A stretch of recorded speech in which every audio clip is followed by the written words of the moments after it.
大家好，歡迎大家收睇我哋嘅節目。睇片之前呢，麻煩大家俾個 like 支持下，多謝晒啊！大家好，歡迎大家收睇泰國油麻地。今日我哋一齊嚟剖析一宗喺香港心臟地帶發生嘅持械搶劫案。事件發生喺2026年4月10日中午時分，就喺灣仔告士打道56號東亞銀行港灣中心分行。呢個分行坐落繁華商業區，平日人來人往，顧客同職員都習慣咗忙碌嘅銀行環境。誰知一場突如其來嘅危機，就喺短短2分鐘之內徹底改變咗現場氣氛。根據警方最新交代，涉案嘅係一名51歲華人男子，姓崔。佢喺2024年底先嚟到香港，持有行街紙，報稱無業，平時居住青衣區。呢位男子獨自行動，戴住黑色鴨舌帽同口罩，穿黑色衫，手持一把鐵錘同疑似氣槍嘅物體，闖入銀行後直奔櫃台位置，動作迅速但唔算專業，顯示出佢可能係臨時起意多過精心策劃。回顧事發過程，劫匪一入到銀行就走向最入面嘅4號櫃台，先用鐵錘大力敲擊玻璃隔板，發出清脆嘅碎裂聲響，同時亮出槍形物體指向櫃台職員同附近顧客。現場一名女職員嚇到即刻踎低喺櫃台底下，面色煞白，呼吸急促。呢種本能反應完全符合人類喺突發威脅下嘅生理機制，身體自動進入保護模式，避免直接面對危險。而另一名男職員則表現出驚人嘅冷靜，舉起雙手慢慢走近，按劫匪指示點算現金，放進劫匪預先提供嘅膠袋入邊。整個過程大約2分鐘左右，劫匪冇多講廢話，只係大叫一句要錢，就快速完成交易之後轉身離開。銀行職員隨即啟動警報系統。事件中2名職員同1名顧客雖然受驚，但冇人受傷。東亞銀行事後亦表示會提供全面心理同實際支援。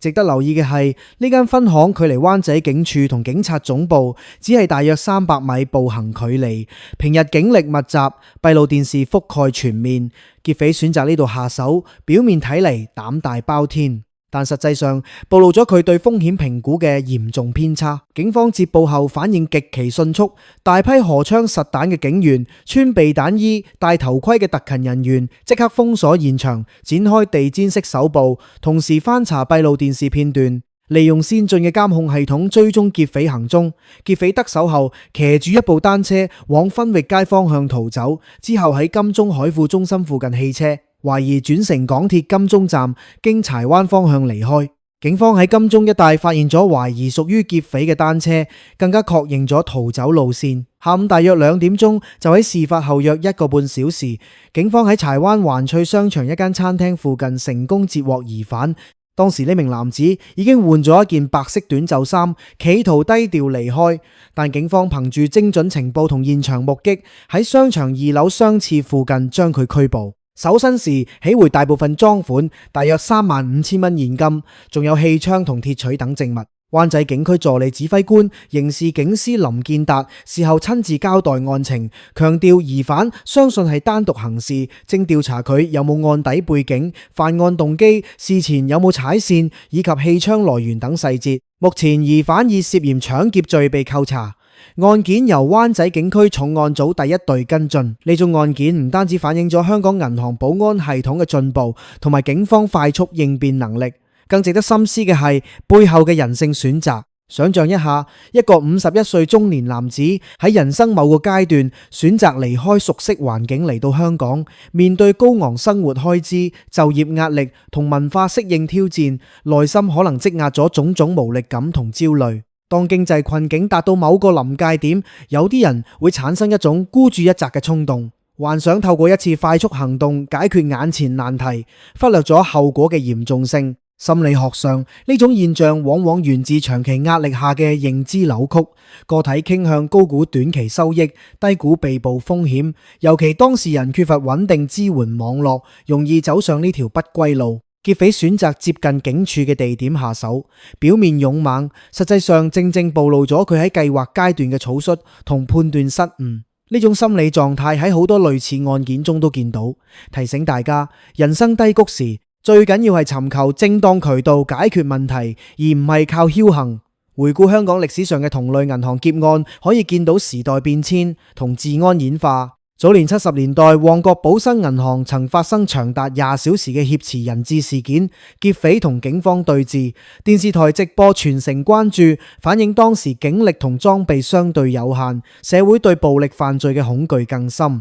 之後2000年初嘅徐步高案件，更涉及休班警員利用配槍犯案，劫殺銀行保安，震驚全港，暴露咗個別內部問題。80至90年代，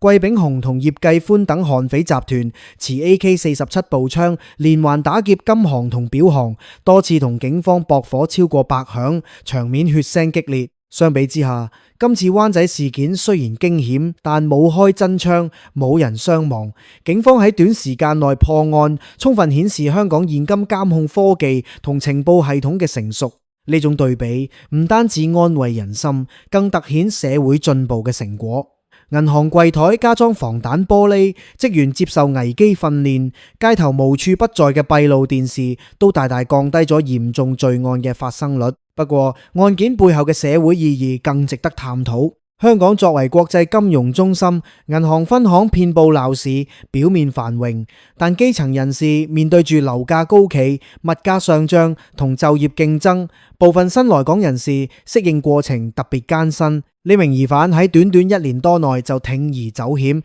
反映出部分中年人喺人生轉折點容易陷入孤立無援嘅情緒漩渦。心理層面，人類大腦喺壓力下會優先選擇立即回報嘅捷徑，忽略長遠代價，就好似劫匪以為2分鐘行動可以改變命運，結果換嚟嘅係終身後果。呢種心理機制唔係個別現象，好多研究都指出，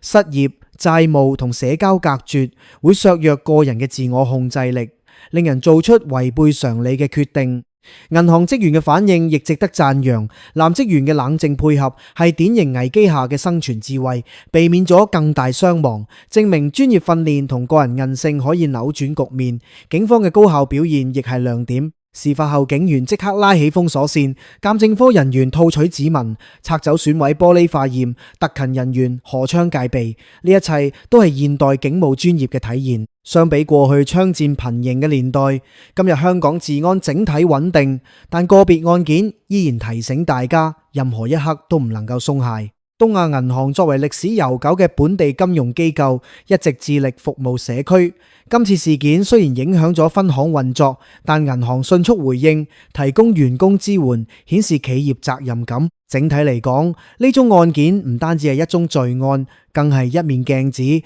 照出社會不同階層嘅壓力同挑戰。從更廣闊角度睇，人類行為總係受環境、經歷同即時情緒交織影響。劫匪可能曾經幻想過一次成功就能翻身，忽略咗香港天羅地網式監控同警方反應速度。呢種誤判喺好多臨時起意犯罪中都常見，尤其當事人處於人生過渡期，缺乏清晰人生規劃。另一方面，受害職員雖然驚恐，但迅速恢復並報警，展現咗普通人嘅堅韌。呢類事件亦促使社會反思如何加強對新來港人士嘅支援服務，例如就業輔導、心理輔導同社區融入計劃，減少類似悲劇重演。總括嚟講，呢宗灣仔東亞銀行劫案從發生到偵破，只用咗短短幾小時，卻帶出咗好多層面嘅討論。警方成功起回贓款同證物，疑犯已被扣查，相信司法程序會公正處理。